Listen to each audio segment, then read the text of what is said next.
McDonald's owns over $40 billion in land and buildings across the globe. While they are famous for fries and milkshakes, the company's valuation is driven by its status as one of the largest property owners on Earth. The man responsible for this expansion didn't even start the company. Ray Kroc was a 52-year-old milkshake machine salesman who most people, including his own peers, had already written off. The global operation we see today was born from a collision between two brothers who perfected the food and a salesman who decided to weaponize the business model. This specific corporate takeover reveals the strategy required to turn a single kitchen into a global infrastructure.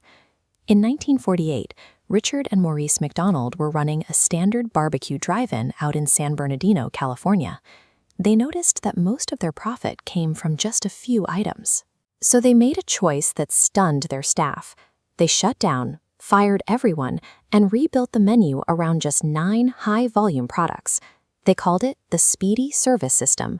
They redesigned their kitchen to function like an industrial assembly line, where every movement was choreographed to maximize speed and consistency.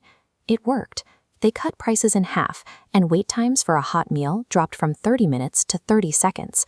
Customers lined up around the block to see it for themselves. The brothers had built a flawless operational engine, but they lacked the interest or the drive to expand, leaving a massive amount of potential locked within that single California location.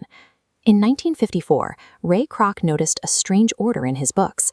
A single restaurant in California wanted to buy 8 of his milkshake machines at once. Kroc drove out to investigate and found a system unlike anything else in the country.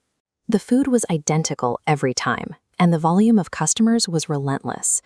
Kroc realized that the Speedy system was a portable asset. It was a model that could be replicated in every city in America. This created an immediate rift. The brothers were content with their local success, while Kroc became fixated on the idea of national scale. By the early 1960s, Kroc had opened hundreds of locations, but he was facing bankruptcy. The small fees he collected from franchises weren't enough to cover the costs of his rapid expansion. His financial advisor, Harry Sonnenborn, proposed a solution that changed the company's trajectory. He argued that the real profit wasn't in the kitchen, it was in the land.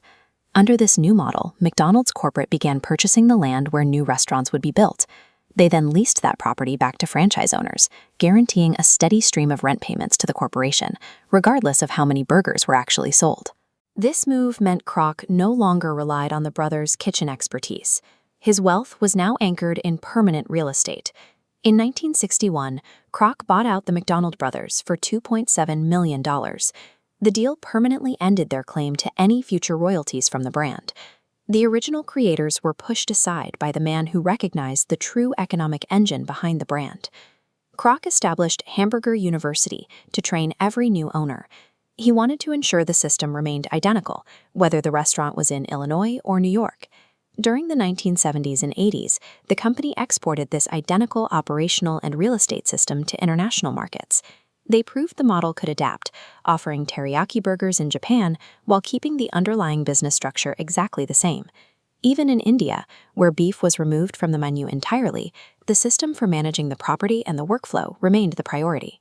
McDonald's reached 40,000 locations by prioritizing the strength of the system over the individual quality of the food. The growth of this empire suggests that a rigid, replicable system can carry a brand much further than any individual's talent.